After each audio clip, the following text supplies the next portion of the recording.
that ironically was the most freeing for me, because I think I rode a pretty tough line that I think a lot of parents do, where it is really hard to say no. And you keep saying yes and you keep saying yes to things, and you're trying to do it all. And I was like just barely holding it together. And that third comes along, and let me tell you, it became so easy for me to say no. I suddenly was crystal clear on what I could do, what I couldn't do, what we could do as a family, what we couldn't do. I was like, nope, not signing up for that. Nope, we're not going to that. So it really was freeing. That was Julietta Skoog. Julietta lives in Seattle, Washington. She is a school psychologist and counselor and the co-founder of Sproutable. She has 3 kids aged 10, 7, and 2. And with her extensive background working with kids, Julietta thought she was prepared to become a mom. But as you can imagine, she found herself in the thick of it right from the start. As her first pregnancy ended in a miscarriage, her second pregnancy was very difficult, and her firstborn was colicky. She shares about her life with 3 kids and the joys of having a third, with her other children being a bit older. And she gives some amazing tips she's learned along the way to help teach young kids good communication. Welcome to the This Is Parenting podcast, a show devoted to sharing the roller coaster journey of parenthood from moms and dads all over the world. I'm your host, Andrea Rhodes. Information and show notes about today's episode can be found at thisisparentingpodcast.com. Let's get started. Why don't you start by just introducing yourself, a little bit about you and your kids and what you do? Hi, Andrea. Thank you for having me. I would introduce myself as a mom of 3. It's a real circus. I've got a 10-year-old, a 7-year-old, and 23-month-old, all 3 girls. And they're amazing. I really love it. And I love kids so much. I work with kids too. I'm a school psychologist and a school counselor. And I worked in Seattle public schools for over 15 years doing preschool evaluations and working in elementary schools, doing the evaluation part as a psychologist, but also so much fun as the counselor, being able to go in all the classrooms and doing lessons and leading small groups. And I discovered really early on, even before I had my own children, that I really wanted a language to be able to speak to the parents about the work that I was doing with their kids. And so that's what led me pretty straight away, right out of grad school, to positive discipline. So I've been a positive discipline trainer. I'm an advanced trainer for over 10 years now. And I love that work. That's really the majority of my work now. I have a lot of questions about that because I think so often new moms, or just moms and parents in general, we want to so much have the answer to some of these hard things that we come across day to day with our kids, and behaviors certainly, maybe arguably at the top of the list. So I would love to hear more about your experience of having this professional life where you are a pro at understanding kids and understanding how to communicate what kids need and what they want to parents, and how that actually transformed into your personal life with your kids. So you said you were a school psychologist, and that was before you had kids, right? Exactly. Yep. And I joke that I knew everything about parenting until I actually had my kids. Yes, that's my question. I wanted to know how confident you were going into this motherhood journey, and then whether you landed on your ass or not. Oh, I mean, of course, that's the story. From the beginning too. I think first, I had a miscarriage before my first, and just even that experience into motherhood, thinking, oh, I work with kids, and of course, okay, now I'm ready, the control freak that I am. And, oh, now I'm ready to start my family, and here's my timeline. And just that first lesson in parenting about really not having control over everything. And I think that also was my first real heartache of realizing how badly I wanted to be a parent. And that just experience itself so emotionally and physically painful. And then having a really rough pregnancy after that. But again, feeling the gratitude of being able to have that viable pregnancy, and then it not being this glamorous thing that I thought it was going to be. And I felt sick and I was so angry all the time. My husband jokes because I normally have a pretty positive disposition. And when I'm pregnant, I'm not. And then I had this baby who was like super colicky and I mean, terrible. Yeah, it was not what I was expecting at all. It was a total 180 for sure. What would you say was one of the toughest lessons you learned straight out the gate when you became a new mom that was maybe a little bit shocking or counterintuitive to what you had been taught or what practices you were following at the time? Yeah, I think, and actually it was more that because I had worked with kids and I felt like I was so, like I got them, like so intuitively. And so there was this part of me that just I couldn't fathom not being able to have this like immediate, I know rapport sounds like so removed, but I just thought, oh, it would come so naturally, right? And having a baby who's so extremely colicky. So I think it was that first lesson where I couldn't, there was nothing I could do. I couldn't stop the crying. I couldn't get her into a rhythm. I couldn't soothe. I couldn't, there were some things that like finally, when I did all the tricks at all the same time. I joke in one of my videos that, you could try one of these things. And for most babies, one is all you need. And then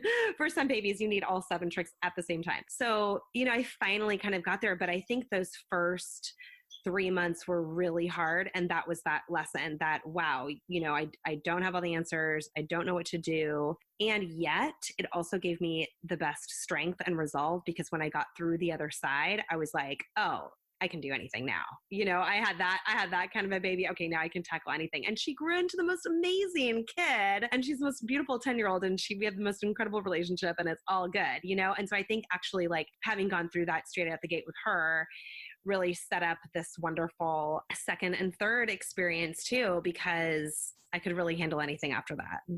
And how did the lessons that you learned with your first child reflect back into the work you're doing day to day with your clients or with students? For sure, I had an incredible amount of empathy and compassion for parents. I think I remember this was so long ago and yet it's so burned in my brain when I was trying to get ready for work and I have her on my hip, it was like the constant balance and struggle of wanting to be home, but also really feeling passionate about the work that I was doing. And she was in like I have to say she probably was younger than 2. And she just pulled my hair really hard. Like I had her on my hip and I just like the tears came to my eyes. She was in this kind of like rage, like she wanted something. And I just felt this, like my heart just broke, like I just felt so helpless in that moment. And there were quite a few of those that first time around when I was figuring it out. And I think, even when you have like from the outside perspective, knowing what principles or tools are helpful in that moment, having the resources yourself to have the tools to be able to access those principles, to be able to think rationally of what is helpful in this moment, to take your ego out of it, like all those things, right, that have come with a lot of practice and a lot of time. Having been in that muck, I was able to have so much more compassion and empathy to parents every time they came to me with challenges.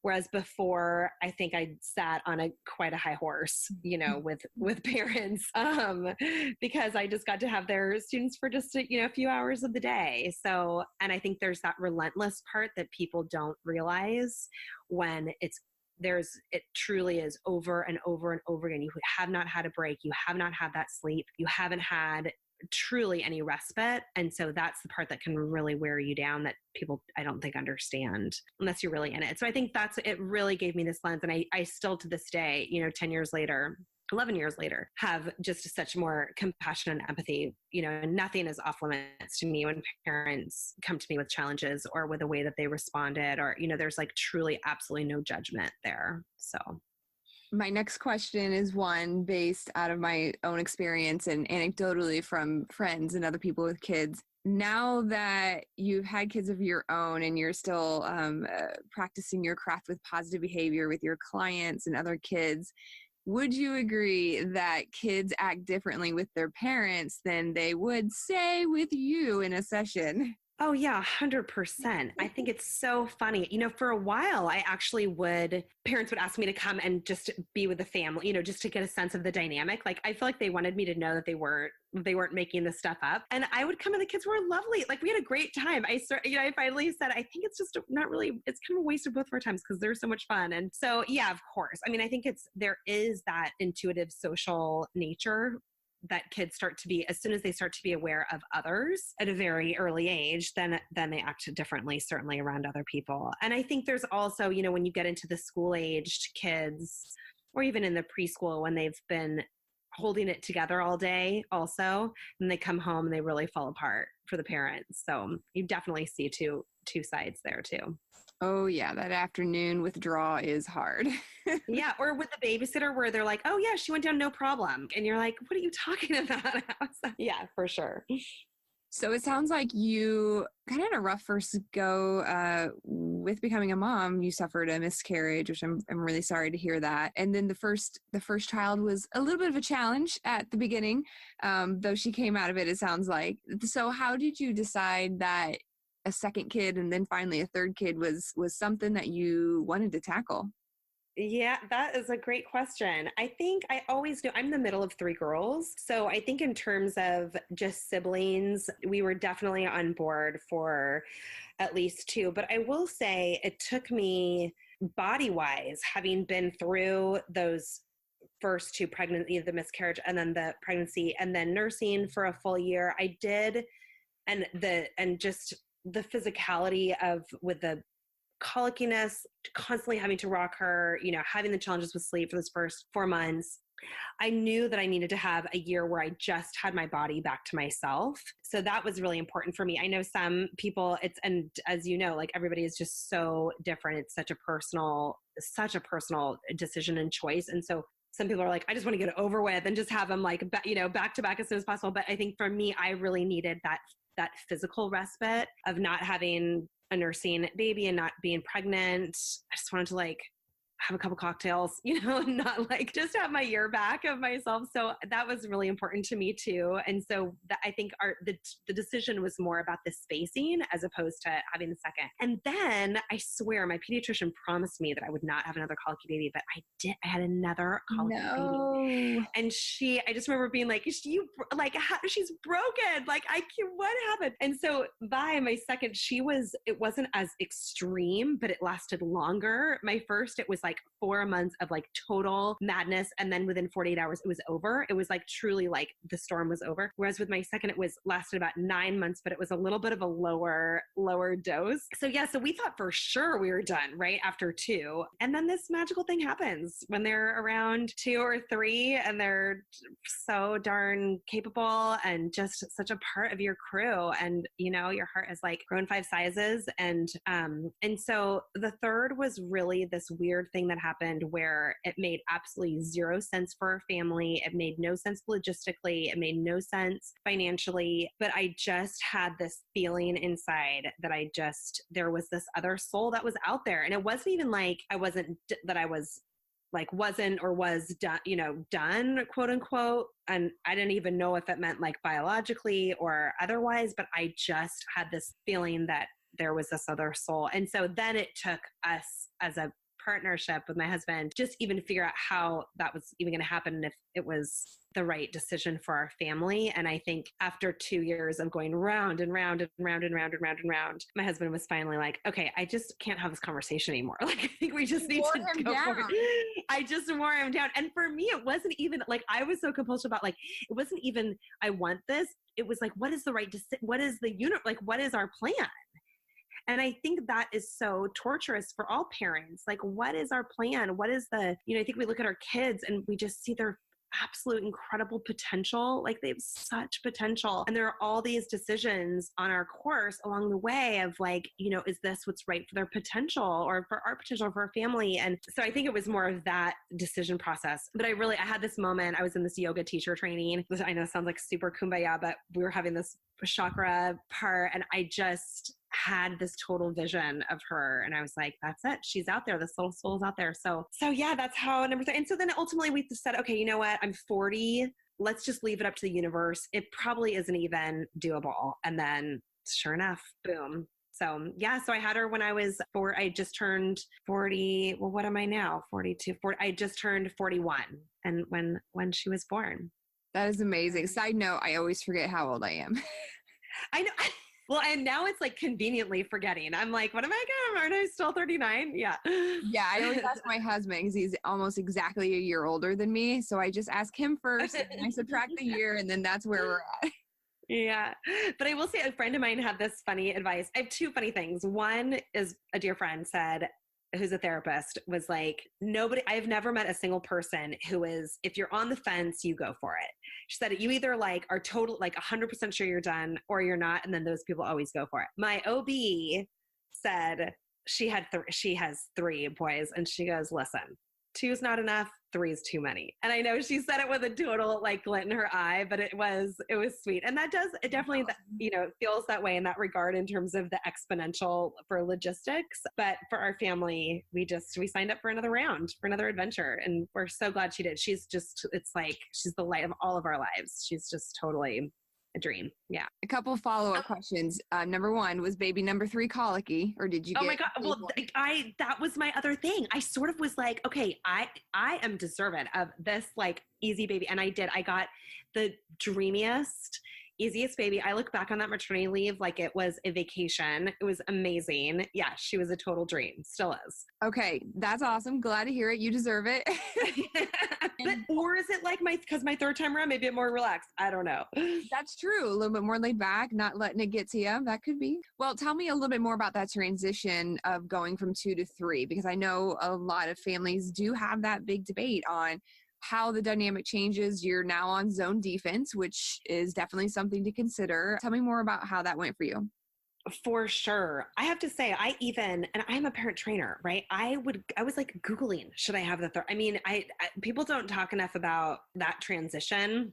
It is, like I said, it is exponential for sure. And it really is, for me, the logistics. And I know partly it's because my kids are older, but I think it would be the same if your kids are younger too. I mean, just having, 3 different lives that you're in charge of, and just a schedule makes it sound like we're all on different schedules, but sort of, everybody, your kids, they're their own people. They've got their own lives and their own, especially when they're part of school, then you're managing all of that. So I think it's more of, that is what really took me down in the beginning, was the logistics of how am I going to figure out how everybody's going to get to where they need to be and be picked up. And then the other piece that was really crazy for me was the food. These people are eating me out of house and home. Like, I could not keep up with the groceries. And then I also was like, how can I get to the grocery store? Because ultimately the baby was like always napping, or when there was this one window, then that's when I had to take my other daughter to gymnastics.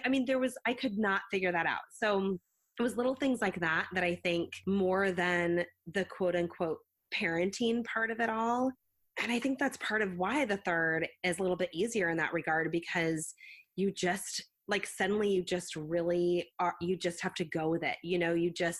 There is no like I'm thinking for my third, there's no choice often. It's like, this is just, we got to go. You got to roll. You got to roll in the mix, Yeah, I only have 2, but I can imagine that the priorities become pretty clear when you have 3 on what you have to get done and when. Exactly. And that is the part that ironically was the most freeing for me, because I think I rode a pretty tough line that I think a lot of parents do, where it is really hard to say no. And you keep saying yes, and you keep saying yes to things, and you're trying to do it all. And I was like just barely holding it together. And that third comes along, and let me tell you, it became so easy for me to say no. I suddenly was crystal clear on what I could do, what I couldn't do, what we could do as a family, what we couldn't do. I was like, nope, not signing up for that. Nope, we're not going to that. So it really was freeing. I think probably being 40 helps with that too. You learn to let go also, but there definitely was that part where it's just, and I think, there were so many beautiful lessons in that for my older girls too, because they had to really learn to be flexible, and we had to learn to really adapt to each other. And sometimes we're taking it for the team, and other times other people are taking it for us, And so I think it bonded us in that way too. I know it sounds weird, like going through certain disappointments of just being like, I'm so sorry, we're not going to be able to be at your soccer game. We'll have the you'll have rides, but we just can't be there. I'm sorry. We're at the other, so I think there has become a real positive, attribute to everyone's temperament in terms of our family in that way. So tell me a little bit more about how your older girls adjusted. I mean, especially with the oldest to the youngest, there's a decent age gap there. How did that adjustment go in your home? Did you literally sitting them down and talking to them about it? But how did you prepare them for what was going to be changing in their lives?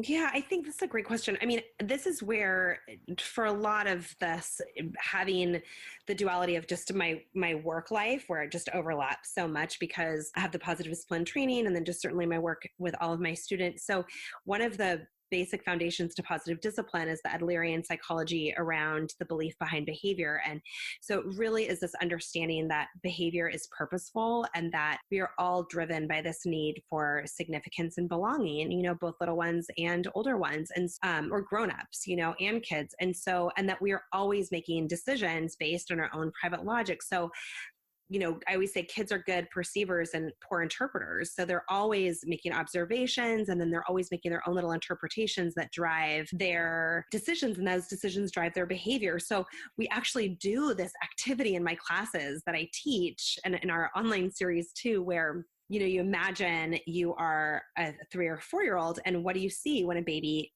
comes home, right? I mean, you see the baby is being held all the time. Maybe your room is no longer your room, and there's people coming over and they're bringing gifts for the baby. And so your interpretation is this baby is pretty important, right? So your decision, in order to be important, you need to fill in the blank, act like a baby. So then therefore your behavior is going to reflect that. So using that real, kind of extreme example for so many years, it's been so cool to see it play out with my older girls of like, really, how has their ability to both belong, to feel like they matter, what is their interpretation? So that was very important to me, to be able to explain, or to be able to give them that sense of significance and understanding for their role when the baby came. And so for my oldest, well, first of all, when I definitely used it as an amazing opportunity to teach about just body growing, changing, how babies are made, how babies are born. It was awesome. Like they thought, especially being there at their age where they really could get it. And I went to Amy, I don't know if you're familiar with Amy Lang from Birds and Bees and Kids. She is awesome in Seattle. So she's in our circle of colleagues with positive discipline. And so she has some great recommendations on, the classic Birds and Bees conversations, but of course that you want to have a lot of little ones, not just the one big one. So she's got a great book list. So I picked a couple from her list and we just read them a lot. And we talked about my growing body, and they thought I was this superhero. I would be like, oh, I just made her bones today. Oh, I just made her eyes. And so that was also a really beautiful opportunity to be pregnant with them, because my oldest was 3 or 2, basically 2 to 3 when the second was born, right? So in this way, they really saw it changing. And I think just being able to embrace my own, there was never a conversation about, oh gosh, I'm getting big, or, oh, I feel so gross. Never, because I was so conscious of what I was saying around them. And just, I really tried to be explicitly saying, oh, I feel so healthy, and I feel so not like I was trying to like say like, oh, I feel amazing, but also ironically that third pregnancy I did feel amazing. I was not angry. I felt really good. So just to try to show them, I feel so strong. Like, isn't it wonderful what women can do? It was more of that kind of conversation. And then we have a video on this, actually. It's so beautiful. It's called The Candle Story, and Jane Nelson, who's the author of The Positive Discipline, does this beautiful demonstration where you light candles and show how when I was just by myself and I had all the love for myself, and you light one candle and then you use that candle to light the next one. And then when I met your dad, I gave him all of my love, but I still had all of my love for myself. And then when you were born, I gave you all of my love, but I still had all my love for dad and for Papa and all my love for me. And then when you were born, we gave you all, and just shows how this love grows. And now when the new baby comes, I'll give her all of my love, and you'll still have all my love, and we'll have so much more light and love in our family. So we've done that. We had really set that up in that way. And so in fact, when we had told them, a few days later, my middle, who I think she was 4 at the time, said, Mama, why are we having this baby again? And I was like, uh-oh. And I said, what do you think? And she said, I think it's because we have so much love in our family. We have so much love to give. And I was like, oh, yes. Okay. So then when she was, when she was born, I mean, I definitely was super intentional with them having their roles and being really important. And the way that it played out was that my oldest really saw how important I was in that postpartum. And she really took on quite the motherly role, to be important. She needed to be the mother. Whereas my middle became my permanent shadow. She really just wanted to be close to me all the time because that's what the baby was. So it wasn't even like she was jealous, and she loved that baby. She really wanted to hold her, but she just really needed to physically be close to me. So I think just having that lens psychologically for especially that first month, and especially as hard as it was because we're all so sleep deprived, I was very conscious of just really indulging them in that way and just being really aware of their interpretations and making sure they felt really significant in that sense of belonging for our family. Okay. And for everyone listening, I will link up everything that Julietta just mentioned. I love the candlelight and that kind of. It's so beautiful. And I did write a blog on that experience of growing big sisters, of just preparing them ahead of time. And even little things like, you just have to be aware. I mean, kids truly, they see everything. Mm-hmm. They pick up on everything. So even just preparing them for the fact that those first couple of weeks, if they're in the bathroom, there might be blood in the toilet, or there might be, like gauze in the garbage. I mean, little things. Then don't be afraid. It's all part of our body and it doesn't hurt me. Things like that, just to really be conscious of that. I say kids will, if we don't give them answers, then they'll make up their own. And sometimes that's okay, and other times we would just want to have the clarity for them. Yeah. It's okay if mommy's wearing a diaper for a few weeks. Truly, right? Yeah. And it just explaining all of that. And then they're not scared, you know? So I think that was the part that was really, I think that right out the gate. And then of course we are really obsessed with family meetings. So we do family meetings every week, and we've been doing that since my oldest was 6 months old. So tell me more about that. That was a great forum. Oh gosh, they're so great. Okay, well, I'll definitely send you more information on that too, just so your listeners have that. But it's really simple. It's just once a week. And there's, we grew up with family meetings, right? Maybe a parent was like, get down here, everybody, we're having a family meeting. And it was like, somebody's in trouble. But this one is really specific in terms of the process to positive discipline. So there's a clear agenda. It's very short. You set the timer for just 15 minutes. You don't go over. Our family usually goes over to about 20 minutes, but for littles, like for sure, under the age of 6, you want to keep it at just 15 minutes. And you always start with compliments. Everyone gives, everyone gets, and then you go through your agenda. So you would go through your past items on your agenda, then you go through new items, and then you could plan your family fun. We also use it as a chance to go through the calendar or reflect on contributions that everybody has for the family. So that's sort of like the term chores, but they have their own responsibilities. And then we also have these added contributions that are just fun things that they want to do that helps the family that they might want to try. So right now, my middle is really into watering plants and gardening. And so she's really taken on that role for a few weeks. My older one is loving mopping the kitchen. I'm like, that's amazing. That's her contribution. Yeah. So the family meeting is a great way to check in on that too. So when you say agenda, do you mean like grievances? Like, hey, I've got beef because I haven't seen my cartoon in a week and I'm real mad? Yep, exactly. Everything. And yes, all of the above. So, and I always say when you're just starting out, don't do an agenda for 3 weeks, just do compliments and plan a family fun. And then then once you've gotten that under your belt, then let the kids run the agenda. And then after a few weeks of that, then you can put your own things on the agenda, because otherwise they will see right through us. They'll know that it's just a way. But yeah, we've had everything on the agenda from I don't like the taste of the vitamins to sibling stuff, like you're not sharing the sink. Well, we had this one thing go down where there was like the backpacks in the back seat when we were driving to school was like really annoying to my older daughter, that they were always like right next to her. It's great because then we put our stuff on there too. We can do, like, for a while I was obsessed with having an emergency plan.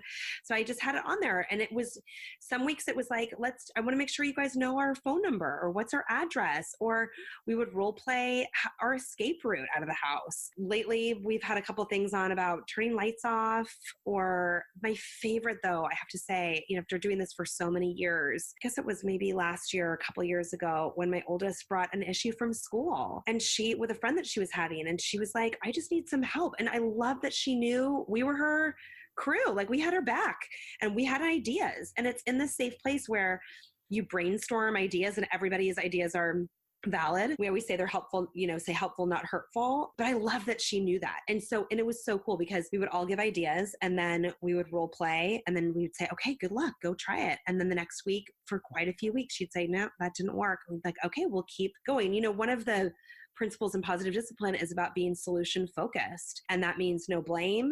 It means no shame. It's just, let's keep trying till we find a solution that works. And that's mutually respectful.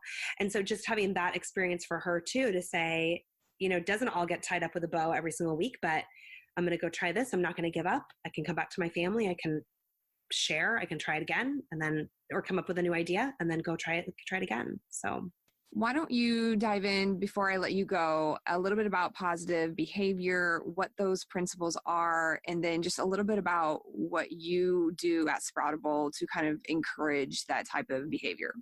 Yeah, great question. So positive discipline, there's a lot of different names for things. There's positive discipline, conscious discipline, positive behavior. I think we all are drawn to that because we're looking for something that feels mutually respectful and that feels, warm and loving and like this focus on relationship. And it's not just about stopping behavior. So positive discipline is unique to Jane Nelson and Lynn Lott, and they were the authors. And there's many other incredible authors that have co-authored with them with a positive discipline book. And so they have a real framework, and that's what I'm specifically trained in. And like I said, it has that Adlerian foundation. But when you think about the name positive discipline, it's really a terrible name because I think it just implies like, oh, we'll just like be positive and everybody will be like, will comply. But it's not about obedience. Discipline really comes from the Latin root disciplinare, which means to teach. And so it really takes the gifts or the life skills that we want our kids to have when they are grown up, when they're 25 years old. That prefrontal cortex is all starting to be wired. And how do we start that now? How do we teach, discipline? How do we teach those long-term life skills now? So it takes our current challenges, which might be tantrums or biting or whining or lying or sibling stuff or constantly losing their coat or talking back. Okay, that's the land we're living in right now. But how do we use those challenges? Because they're always going to be there. There's no getting rid of them completely. How do we say, okay, ultimately we want them to have skills such as being responsible, being respectful, being independent, having healthy relationships, being a good problem solver. So how do we use those challenges now to help teach those long-term life skills? And that's really what positive discipline is all about. So it says, okay, so you are whining right now, right? Instead of just saying stop whining, we're really getting at the root of the behavior. We're saying, okay, they're really trying to say, notice me, involve me usefully. And we're saying ultimately we want them to have strong communication skills. So we might say something to our 2 or 3-year-old like, oh no, I can't hear you. I can only hear you when you use your 3-year-old voice. How about use it in a strong voice? Then I might say, ask for what you need. May I please have some more milk? With my 7-year-old, I might say, set up I might say I've done this, right? With my 6-year-old where we set up a little nonverbal signal. Actually, this came up when the third was born where she started using this baby voice again. And I just said, hey, bud, I notice. So I use that I notice language. I notice that you revert to a baby voice when you feel like you're not getting enough attention from me. And I wonder if it has something to do with a baby being in our lives now. And she said, absolutely. She is so special now. How come I can't be special?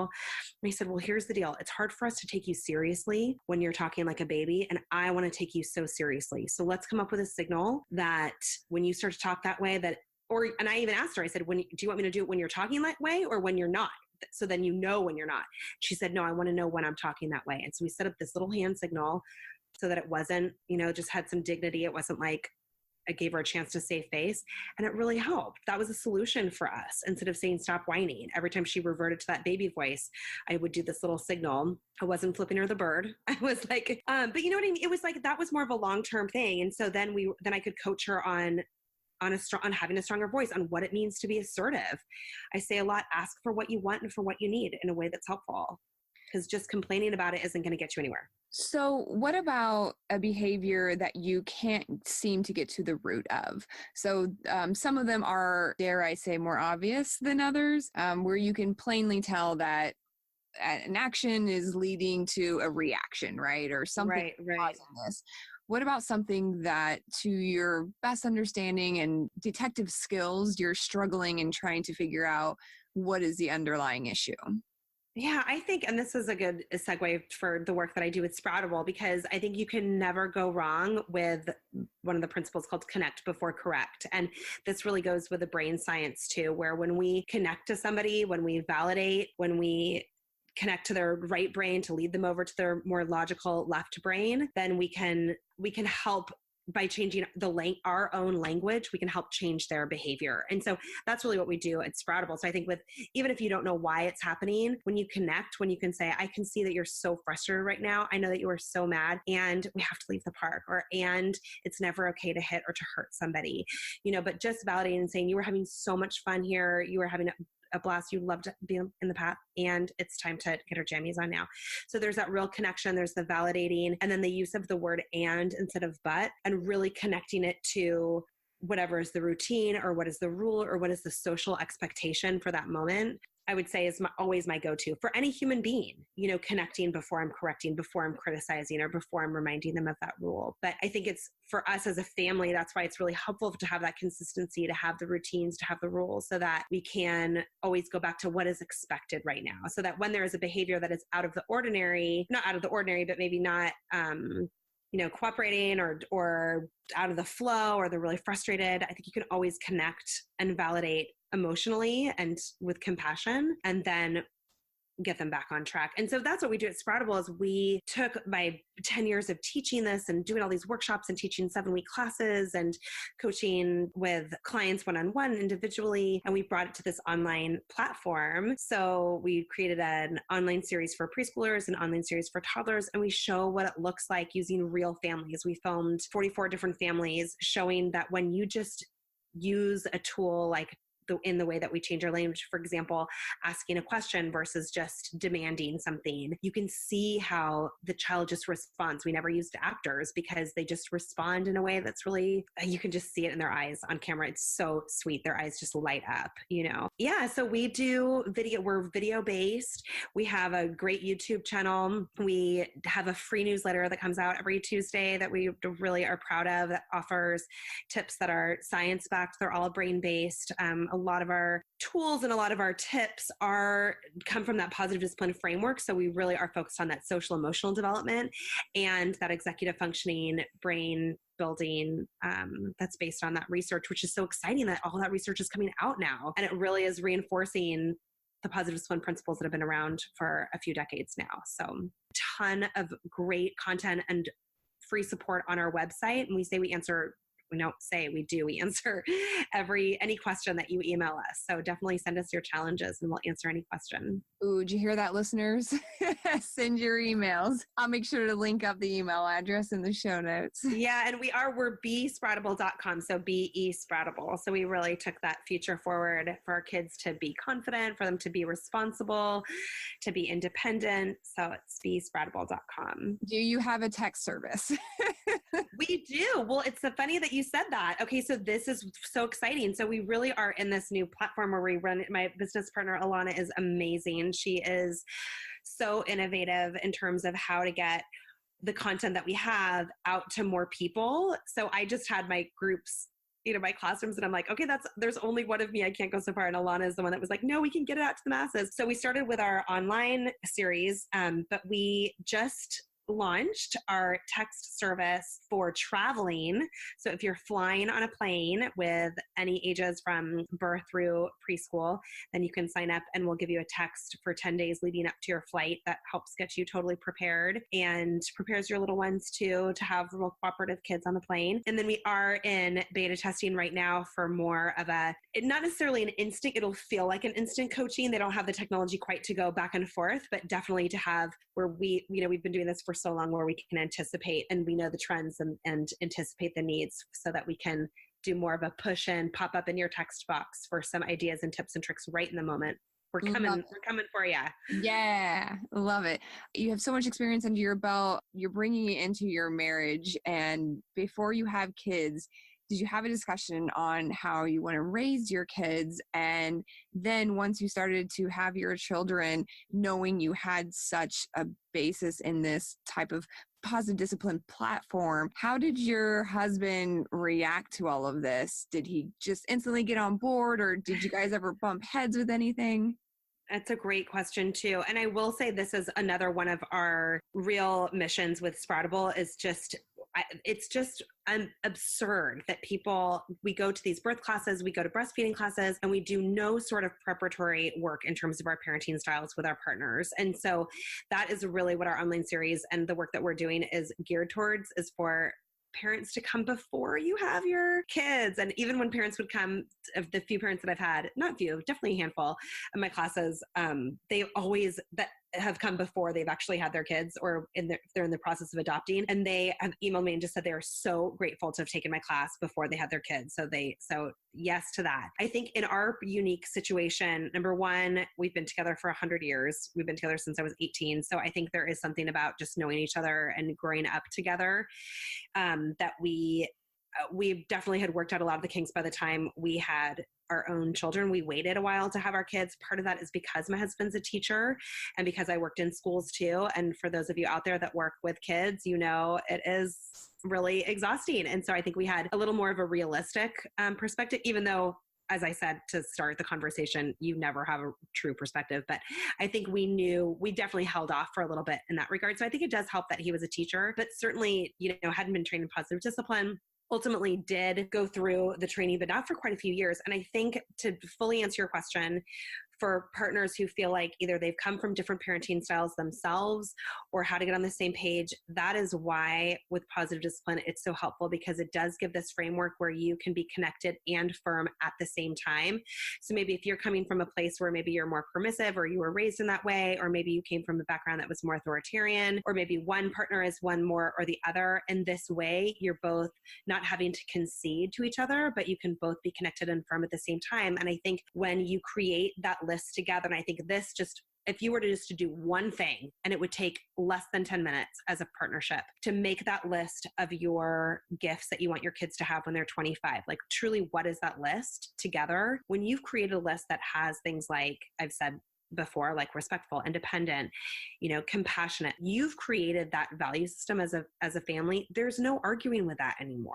Mm-hmm. Because then when you're quote unquote parenting, or when you're at one of those crossroads, you're saying, these are our values. This is what's important to us. And so this is how we're showing up, because we've got to model this way. And this is what we're teaching. And are we aligned with that?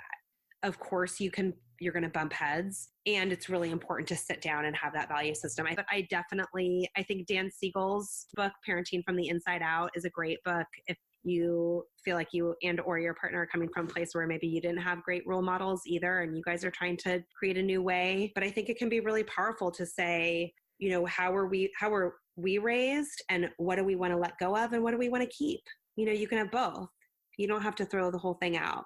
I love that. I specifically like having those values to really anchor yourself. And I think, at least I'll speak for me personally, it's easy for me to have like a laundry list of values that I want my kids to be this, and all this. And then it gets a little bit hard to pinpoint how I'm actually going to get them there, because there are so many things. So I think, yeah, having something a little bit more clear and concrete would make those decisions just a little bit easier to make, because you know how they are impacting that bottom line, essentially. Exactly. Yeah. Like, for instance, when we just had I can't remember if it was the February break or the spring break, and my kids came home and they were like, oh, we've got this thing from school. Oh, but it's optional. This challenge thing was optional. And we just, without skipping a beat, my husband and I both said, oh no, in our family, we always choose the challenge. It's never optional, you know, because that's just our value. That's it. We love a challenge. So there wasn't a question of like, oh, do they have to do it, or do they not? Or do we have to negotiate? Or, you know, no, you're doing the homework during the break. That's it. We always choose a challenge. I love it. I love it. Thank you. I learned so much, even in this very short conversation. So thank you for introducing me to the concepts of positive discipline. So Julietta, I will link all of the resources that you mentioned, all the blog posts and the books, but why don't you share with folks where they can find you or Sproutable online and how they can get in touch? Yep. You can find me and Sproutable at besproutable.com. So BESPROUTABLE.com. And everything is there. I'm the face behind Instagram, and Alana is amazing with Twitter and Facebook. So we're on all three. So at BE Sproutable. Perfect. Thank you so much for stopping by today, Julietta. Thank you for having me. And thank you for doing this podcast for parents, because it really is a ton of work and energy, and it is so important. And it's really a gift that you're giving to parents everywhere. So thank you so much. Thanks to Julietta for joining me today. I've included a link to Sproutable, the candle story video, and the blog post she mentioned. And don't forget to take her up on that email offer. If you have a behavior question or are just tired of feeling like you've tried everything and nothing is working, ask Sproutable. I'll link the email address as well. All of those can be found at thisisparentingpodcast.com under episode 19. Have you left a rating or review? Take a few minutes to leave one if you found this episode to be helpful. Thanks.